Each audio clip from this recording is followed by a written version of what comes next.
बैठक बेहद अहम।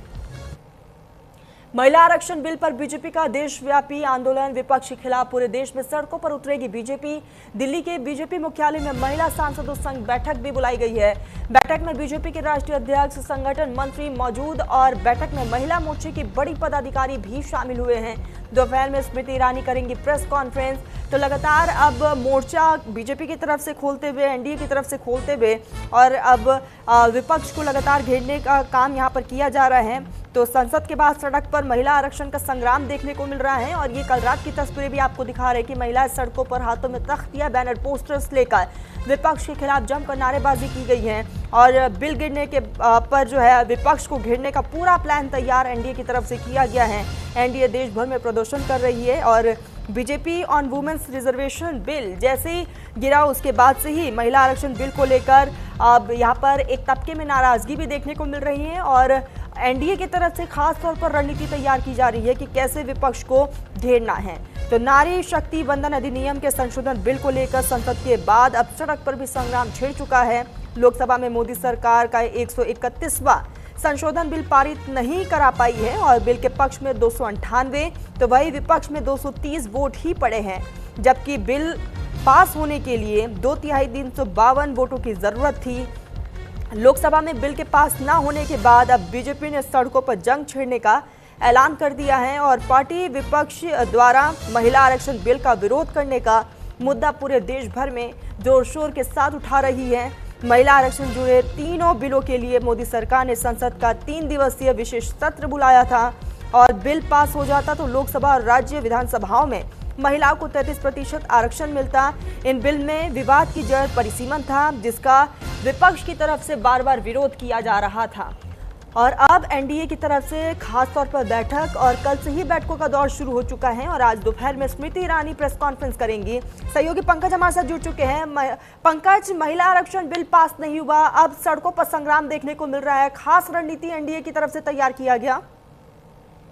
बिल्कुल बेशक, देखिए कल देर शाम में हमने ही खबर एक ब्रेक की थी कि जिस तरह से सरकार चाहती कि बिल पास हो जाए, लेकिन विपक्ष इसके खिलाफ था लगातार और एकजुटता विपक्ष ने दिखाया और जिसकी वजह से जो महिला आरक्षण बिल जो है और उसके अलावा जो संविधान 131 बिल है, वो दोनों बिल रिजेक्ट हो गए, फेल हो गए, क्योंकि लगातार विपक्ष ने उसके खिलाफ वोट किया। इसको लेकर बीजेपी ने पहले से रणनीति बनाई थी, अगर इस तरह से होता है, बिल फेल होता है या तो रिजेक्ट होता है या बिल पास नहीं होता है, तो ऐसे में जो बीजेपी की महिला मोर्चा के तमाम जो नेता है वो तमाम विपक्ष के नेताओं के घर के बाहर प्रदर्शन करेंगी। इसके तहत शाम को 4 बजे तमाम महिला मोर्चा के नेता जो है राहुल गांधी घर के बाहर प्रदर्शन करेंगे। इसके अलावा एक महत्वपूर्ण बैठक बीजेपी मुख्यालय में भी चल रही है, जहां पे तमाम केंद्रीय मंत्री को, जो महिला केंद्रीय मंत्री उनको बुलाया गया है, वरिष्ठ सांसदों को, महिला सांसदों को बुलाया गया, उनके साथ बैठक हो रही है। इसके अलावा 12:30 बजे एक महत्वपूर्ण प्रेस कॉन्फ्रेंस भी होनी है, जिसको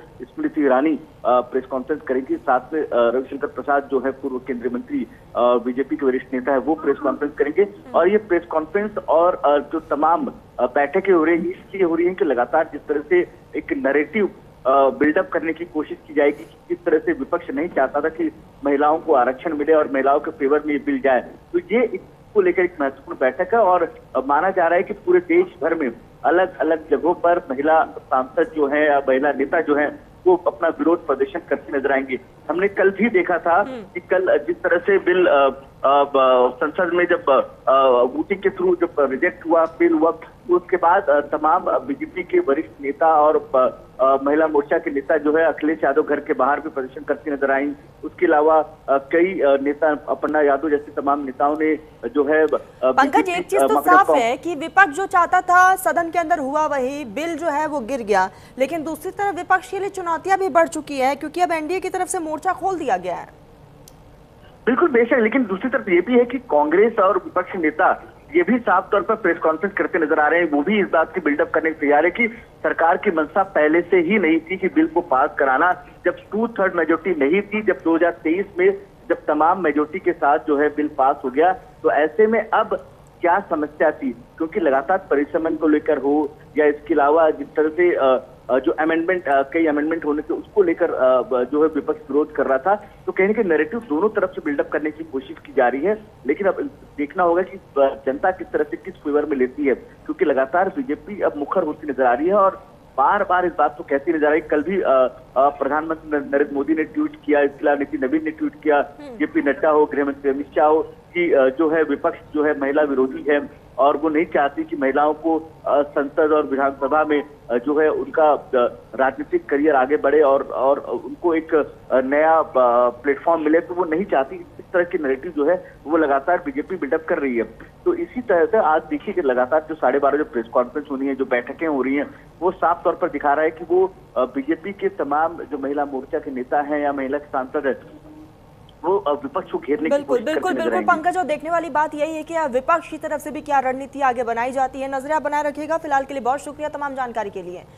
एक बड़ी खबर सामने आ रही है, पश्चिम बंगाल के रण में आज सीएम योगी आदित्यनाथ उतरेंगे। सीएम योगी आदित्यनाथ का बंगाल का दौरा है। आज कूच बिहार और जलपाईगुड़ी में रैली को संबोधित करेंगे। बीजेपी प्रत्याशियों के समर्थन में वोट मांगते हुए सीएम योगी आदित्यनाथ नजर आएंगे। तो तमाम स्टार प्रचारक जो हैं वो लगातार चुनावी मैदान में हैं, अपने पार्टी के पक्ष में, उम्मीदवार के पक्ष में लगातार लोगों से वोट की अपील कर रहे हैं। और इसी कड़ी में सीएम योगी आदित्यनाथ का ये पूरा दौरा बेहद अहम।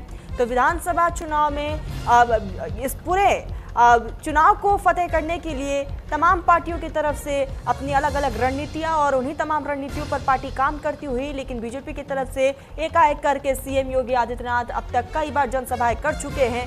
और आज भी सीएम योगी आदित्यनाथ का ये पूरा प्रचार प्रसार बेहद खास है, बीजेपी के लिए, प्रत्याशी के लिए बेहद अहम। अब देखने वाली बात कि सीएम की तरफ से क्या कुछ कहा जाएगा। इसी बीच अनिकेत हमारे साथ जुड़ चुकी है। अनिकेत, सीएम योगी आदित्यनाथ का पश्चिम बंगाल का दौरा और आज भी कई जनसभाओं को संबोधित करते हुए नजर आएंगे, क्या जानकारी आपके पास, पूरा सीएम का शेड्यूल क्या रहेगा? तरुण, अगर बात की जाए मुख्यमंत्री योगी आदित्यनाथ की, तो वो भारतीय जनता पार्टी के स्टार प्रचारकों की सूची में पहली सूची में उनका नाम सूची में पहला स्थान है। तो निश्चित तौर पर पश्चिम बंगाल के चुनाव की बात की जाए तो कुछ दिन बाद वहाँ पर वोटिंग होनी है। 24 और 29 अप्रैल को पश्चिम बंगाल में वोट होना है। तो उसके पहले मुख्यमंत्री योगी आदित्यनाथ की वहाँ पर जो जनसभाएं, जो रैलियां हैं, तो ताबड़तोड़ देखने को मिल रही हैं। कल भी जब पश्चिम बंगाल के रैलियों में जब मुख्यमंत्री योगी आदित्यनाथ वहाँ पर जब गरज रहे थे तो ममता बनर्जी पर और टीएमसी पर वो लगातार हमलावर। उन्होंने कहा कि ममता बनर्जी पश्चिम बंगाल में तुष्टीकरण की राजनीति करती हैं और तमाम जो माइग्रेंट्स है घुसपैठी हैं उनको शरण दे रही हैं। इसके साथ ही अगर बात की जाए तो गायों की हत्या की बात करी, भ्रष्टाचार की बात करी, करप्शन की बात करी, पूरी तरह से कहीं ना कहीं लॉ एंड ऑर्डर को ना संभाल पाने के तमाम सवाल मुख्यमंत्री योगी आदित्यनाथ ने केंद्र सरकार पर और पश्चिम बंगाल पर खड़े किए। इसके साथ ही अगर बात करें तरन्नुम, मुख्यमंत्री योगी आदित्यनाथ ने यूपी मॉडल को भी अपनी रैली के दौरान जन संबोधन में उन्होंने तमाम जनता से कहा कि अगर पश्चिम बंगाल में बीजेपी सरकार बनती है तो पश्चिम बंगाल में भी यूपी जैसा मॉडल देखने को मिलेगा और वहाँ पर तमाम जो महिलाएं वो अपने आप को सुरक्षित महसूस कर पाएंगी और गायों की अगर हत्या की बात की जाए तो उस पर भी रोक लगेगी। तो तमाम इन बातों को लेकर जनसभाओं के बीच में मुख्यमंत्री योगी आदित्यनाथ हैं तरन्नुम, और आज भी जब वो जनसभाएं करेंगे। बिल्कुल बिल्कुल, स्टार प्रचारक के तौर पर सीएम योगी आदित्यनाथ इससे पहले भी कई बार दौरे कर चुके हैं अनिकेत। और दूसरी तरफ कहीं ना कहीं बीजेपी के लिए इस बार चुनौती भी बहुत ज्यादा है पश्चिम बंगाल को फतेह करना, क्योंकि लगातार अपनी जमीन को तलाश रही है। और ऐसे में अपने आप में सीएम योगी आदित्यनाथ का ये दौरा, उनका ये संबोधन बेहद अहम हो जाता है। निश्चित तौर पर तरन्नुम, अगर बात की जाए तो पिछले चुनावों में अगर आप देखें पश्चिम बंगाल में तो कहीं ना कहीं बीजेपी ने अपना एक मॉडल सेट करने का प्रयास जरूर किया था और उसी मॉडल को कहीं ना कहीं दोहराते हुए इस बार जीत फतेह करने का प्रयास बीजेपी का है। और अगर बात करें मुख्यमंत्री योगी आदित्यनाथ की, तो आज जब वो माथा बांगा और बांकुड़ा में जब रोड शो वो करेंगे और जनसभाएं जब करेंगे तो निश्चित तौर पर चाहे वो यूपी मॉडल या फिर केंद्र सरकार की तमाम जो उपलब्धियां हो उनको वो गिनाने का प्रयास करेंगे। जैसे कि मैंने बताया, कल जब मुख्यमंत्री योगी आदित्यनाथ अपनी रैली में जन संबोधन कर रहे थे तो उन्होंने साफ तौर पर कहा कि प्रधानमंत्री नरेंद्र मोदी श्यामा प्रसाद मुखर्जी के बताए हुए निर्देशों पर चल रहे हैं और उन्होंने ही देश को एक नया रूप, नई दिशा देने का प्रयास किया है। और जब बीजेपी की सरकार बंगाल में बनेगी तो बंगाल का भी कायाकल्प होता हुआ नजर आएगा। और आज भी जैसा कि मैंने बताया कि जब वो माथा बांगा बांकुड़ा में जब रोड शो जनसभाएं करेंगे तो तमाम जो मॉडल है, चाहे यूपी मॉडल की बात की जाए, केंद्र सरकार की बात की जाए, उन तमाम चीजों को अपने संबोधन में वो रखते हुए नजर आएंगे। बिल्कुल बिल्कुल अनिकेत, और ऐसे में अपने आप में आज का ये पूरा संबोधन इसलिए भी खास हो जाता है क्योंकि हमने देखा कि कल लोकसभा से कैसे महिला आरक्षण बिल जो है वो गिर गया, और हो सकता है आज अपने संबोधन में सीएम योगी आदित्यनाथ इसका भी जिक्र करें महिलाओं को लुभाने के लिए।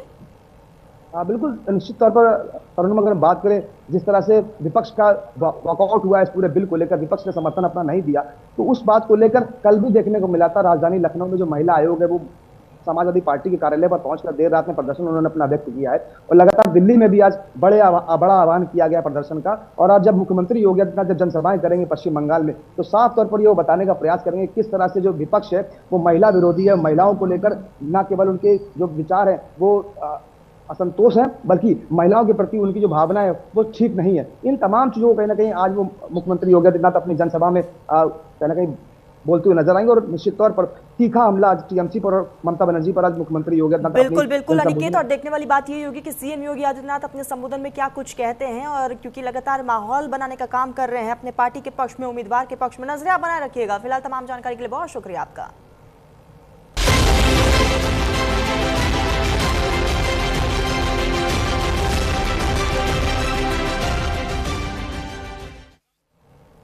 संसद के 3 दिवसीय विशेष सत्र के दौरान महिला आरक्षण 131वें संशोधन बिल को पास नहीं कराया जा सका।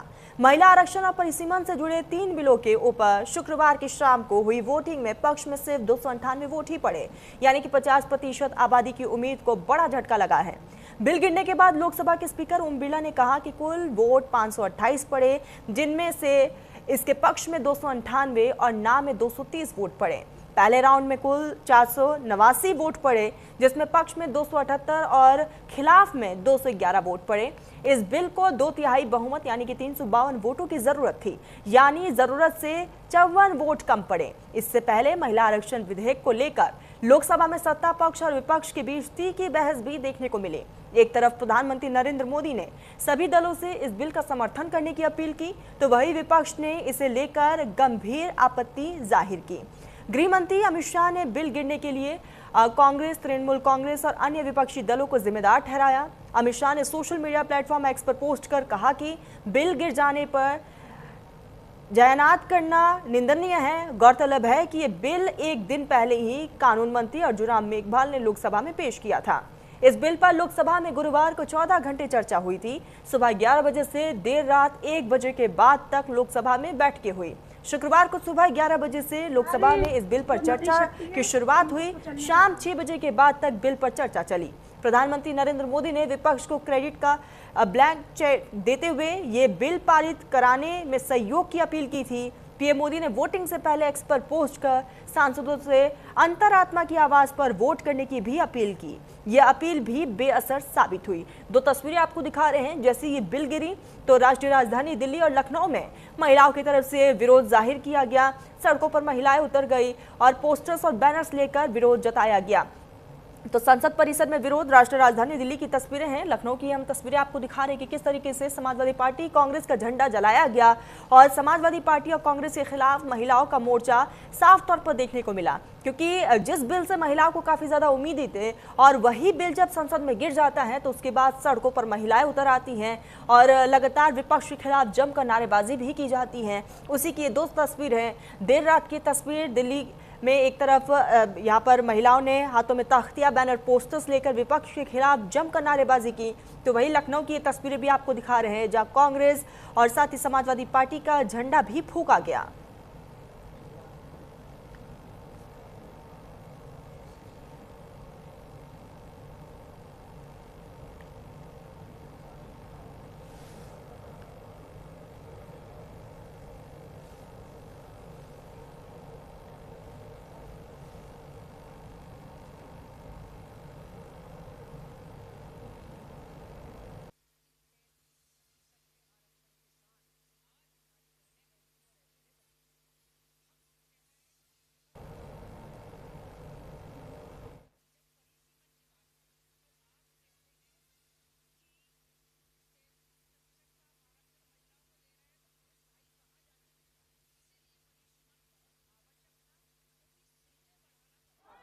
संविधान पर आक्रमण था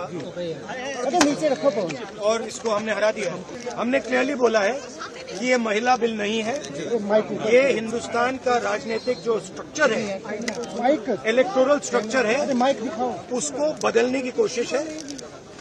ये हमने रोक दिया है। और मैं अभी कह रहा हूँ, प्रधानमंत्री से कह रहा हूँ, अगर आप महिला बिल चाहते हैं 2023 का महिला बिल निकालिए, उसको उसका इम्प्लीमेंटेशन आज से करिए और पूरा का पूरा ऑपोजिशन 100% आपको समर्थन देगा और महिला बिल हम इमीडिएट इम्प्लीमेंटेशन करा देंगे।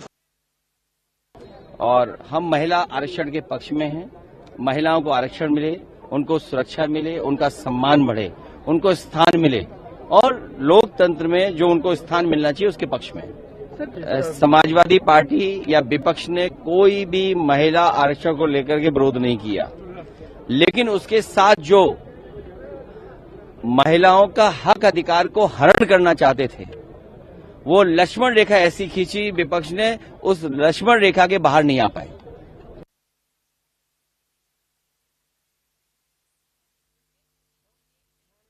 था वो सब लोग मिलके करे सो था, उसको आप इम्प्लीमेंट करना नहीं चाहते। लेकिन आपकी मंशा क्या है कि कॉन्स्टिट्यूशन के ढांचे को बदलकर एग्जीक्यूटिव पावर अपने हाथ में लेना और जिसकी सत्ता आएगी वो बदलते रहेगा, तो ये नहीं चाहते हम।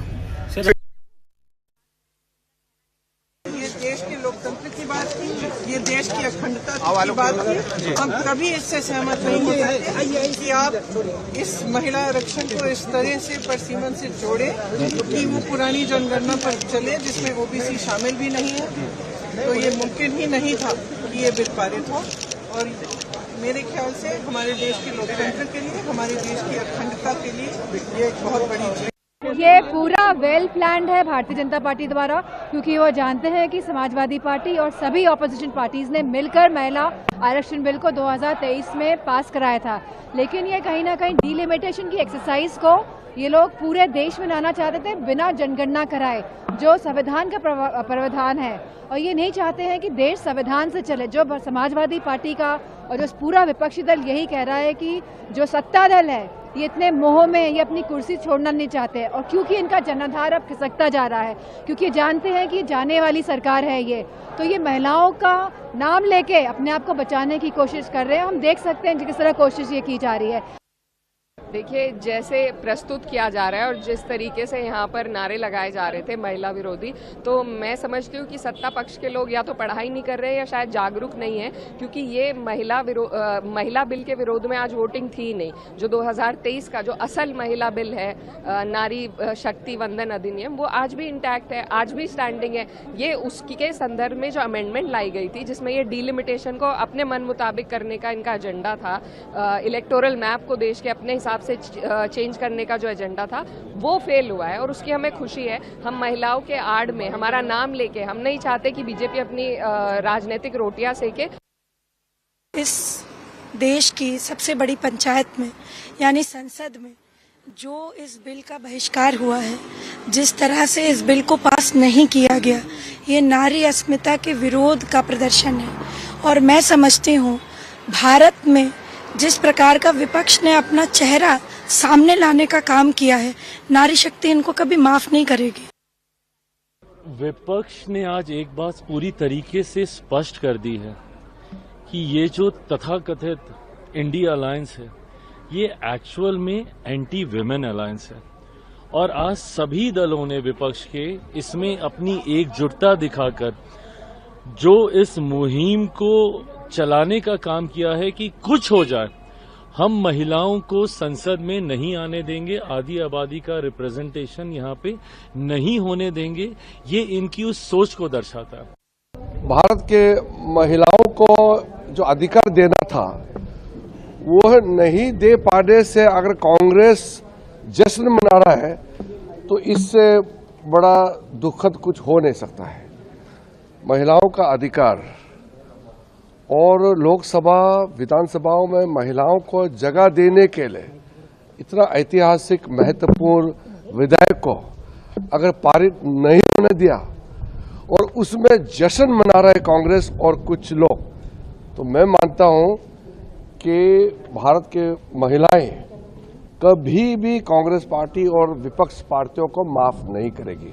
और आज का दिन स्वर्ण अक्षरों में लिखा जा सकता था, पर कांग्रेस का जो एंटी वुमेन अलायंस है, जिस प्रकार से देश की आधी आबादी के साथ विश्वासघात करने का काम पूरे राहुल गांधी एंड टीम ने किया है, मैं मानता हूं कि आज जो एक आधी आबादी को एक बड़ा हक, एक भागीदारी सुनिश्चित करने का दिन हो सकता था। उनके भागीदारी को, उनके हक की मारी कांग्रेस और उनके सहयोगी दलों ने किया है। और मेरा ये भी मानना है कि इस पूरे प्रकरण में पूरी तरह से कांग्रेस का जो एंटी वुमेन है अलायंस है वो पूरा एक्सपोज हुआ। ये महिला विरोधी, अरे भाई महिला आरक्षण बिल था ही नहीं। आप बताइए 2023 में जो बिल पास किया था मोदी जी ने किया था। मोदी जी ने उस बिल में लिखा था कि पहले जनगणना होगी, फिर डिलिमिटेशन होगा और 29 के बाद ये बिल लागू होगा। ये मैंने थोड़ी लिखा था। 2023 का बिल पढ़ लीजिए। तब हम लोगों ने कहा भाई 543 में 33% आरक्षण आज दे दो, 24 में चुनाव करा लो। बहुत ही, मुझे नहीं लगता इससे दर्दनाक और शर्मिंदगी भरा कुछ ऐसा कभी इससे पहले अंदर हुआ है संसद भवन में। सारी बेटियों का, महिलाओं का मनोबल जो है गिरा कर रख दिया है, तोड़ कर रख दिया है। और इतनी मुझे नहीं लगता इस तरह की उम्मीद किसी ने भी विपक्ष से की थी। और मुझे लगता है, मुझे तो एक पर्सनल लॉस ये महसूस होता है और I feel so terribly bad कि आज हमें ये इतना शर्मनाक दिन देखने को मिल रहा है। लेकिन जैसे प्रधानमंत्री श्री नरेंद्र मोदी जी ने कहा कि हम ये लाकर ही रहेंगे, महिलाओं को उनका हक दिलाकर ही रहेंगे, तो हमें प्रधानमंत्री जी पर विश्वास है।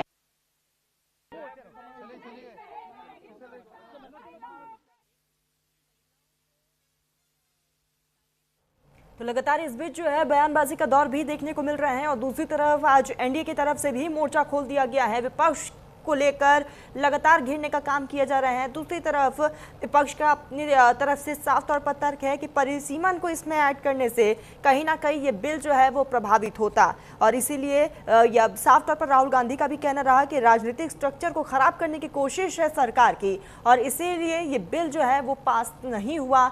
और उसके बाद से सड़कों पर जमकर हंगामा देखने को मिला और ये तस्वीरें भी आपको दिखा रहे हैं। महिला जो है हाथों में तख्तियां, बैनर, पोस्टर्स लेकर विपक्ष के खिलाफ जमकर नारेबाजी करती हुई भी नजर आई। इसी बीच एक बड़ी खबर सामने आ रही है। नासिक पहुंची एनसीडब्ल्यू की टीम।